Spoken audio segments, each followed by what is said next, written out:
Download this code from codegive.com, link in the description below. OK, let's dive deep into arbitrary file access vulnerabilities, focusing on the /dev/random exploit, along with comprehensive explanations and code examples.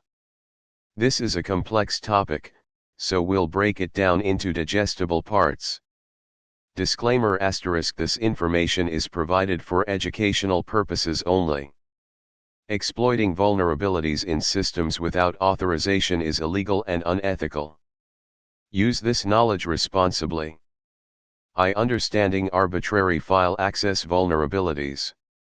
Arbitrary file access vulnerabilities, also known as local file inclusion, LFI, or path traversal, occur when an application allows a user to control, even partially, the path to a file that the application then accesses. This can lead to reading sensitive files. An attacker can read configuration files, password files, source code, or other sensitive data stored on the server. Code execution. In some cases, an attacker can include or execute malicious code stored on the server, example including a PHP file containing a backdoor. Denial of service. By targeting large or problematic files, an attacker might be able to cause the application to crash or become unresponsive. Why/dev/random and /dev/urandom is interesting. /dev/random and /dev/urandom are special files on Linux and Unix-like systems. They act as entropy sources for the system's random number generator. */dev/random*. This device provides cryptographically secure random numbers. It blocks, waits, if the system's entropy pool is estimated to be depleted. This means reading from /dev/random can take a very long time, potentially indefinitely, if the system hasn't gathered enough randomness. */dev/urandom*. This device provides random numbers, but it doesn't block even if the entropy pool is low. It reseeds the generator internally using a cryptographic algorithm. While generally considered secure enough for most purposes, it's theoretically possible, though highly unlikely, for its output to be predictable if the initial seed is compromised or the entropy pool is very low. The interesting thing from a vulnerability perspective is that reading from /dev/random, especially, can block indefinitely. This creates a potential denial of service, DOS, vulnerability. 2. The vulnerable code scenario. Let's create a simplified, hypothetical scenario. Explanation *. 1. Flask web app *. We're using Flask, a Python web framework, to create a simple web application. 2. At approot, / this defines the root of the application. 3. Request.args.get, file, * this retrieves the value of the file parameter from the URL's query string, example / file equals example.txt. 4. Open, file name, r, * this is the critical part. The application attempts to open the file specified by the file name variable in read mode, r. There is no validation or sanitization of the file name. 5. Error handling * the try, except block attempts to catch file not found error and generic exceptions, providing a more informative error message to the user. However, this doesn't prevent the core vulnerability. 3. Exploiting the vulnerability with /dev/random. 1. The attack *. An attacker could craft a URL like this.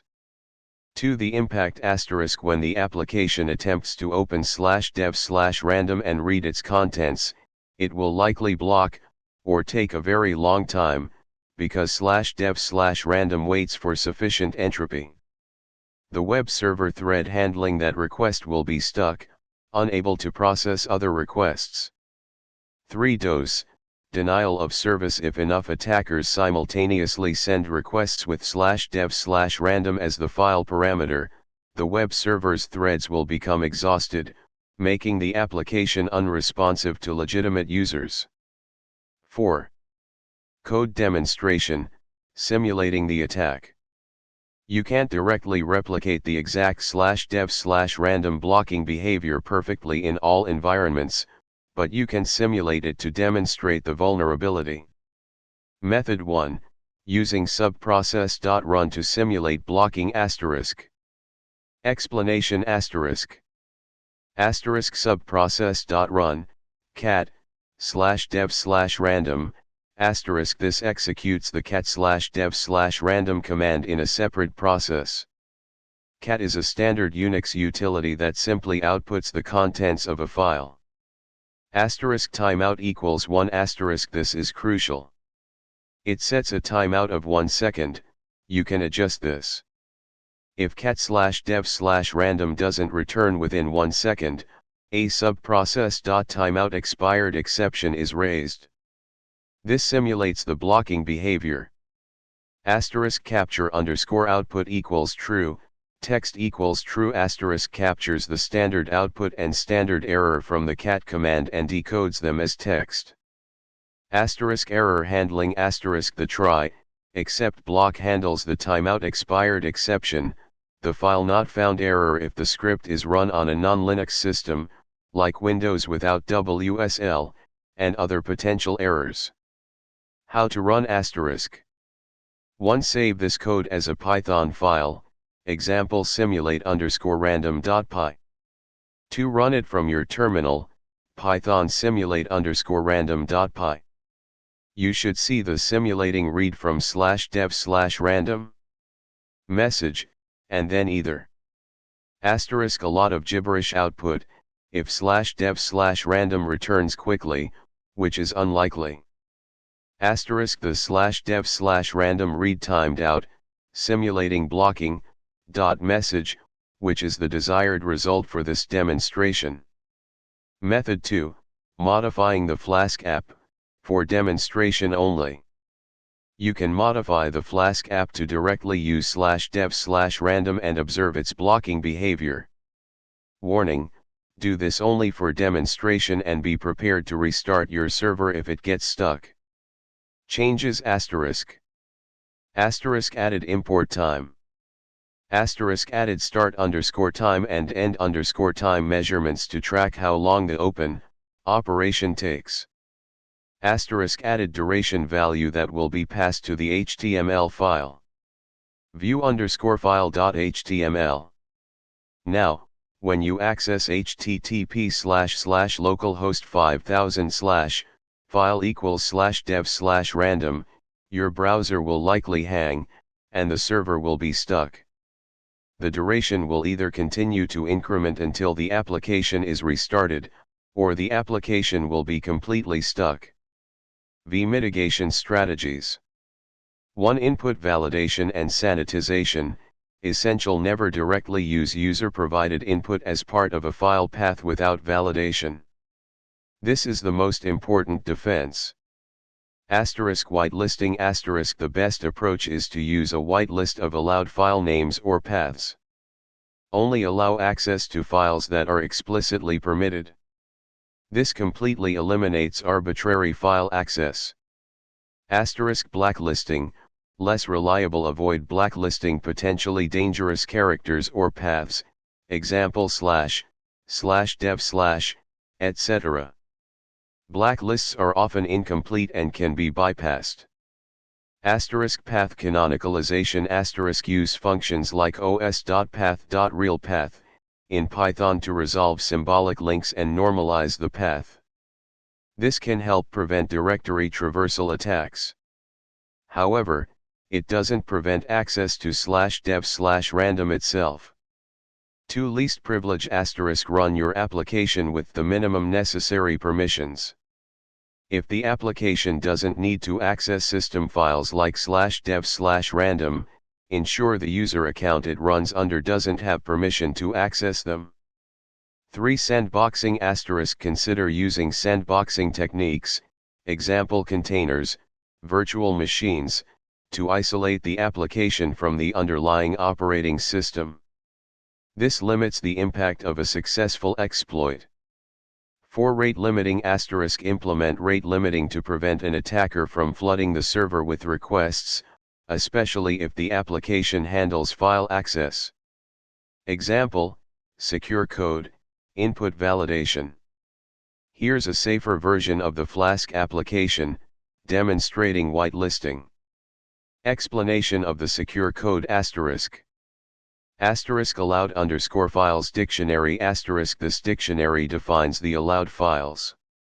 The keys are the values that the user is allowed to provide in the URL, and the values are the actual file names on the server. This is a whitelist.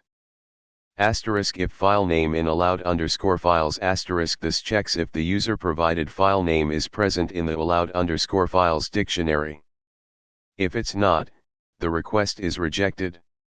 Real _ file name equals allowed _ files file name **. If the file name is valid, this retrieves the actual file name from the allowed _ files dictionary.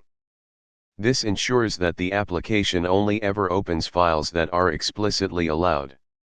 With this secure code, even if an attacker tries http://localhost 5000/ file = /dev/random, the application will reject the request because /dev/random is not in the allowed _ files dictionary. 6. Key takeaways. Arbitrary file access vulnerabilities are dangerous. They can lead to sensitive data exposure, code execution, and denial of service. */dev/random is a special case. Reading from it can block indefinitely, creating a DOS opportunity. Input validation and sanitization are paramount. Always validate and sanitize user-provided input before using it to construct file paths. Whitelisting is the most secure approach. Layered security is important. Use multiple defenses, input validation, least privilege, sandboxing, rate limiting, to protect your application. This is a comprehensive overview. Remember to practice secure coding techniques and stay informed about emerging vulnerabilities to protect your applications effectively. Good luck.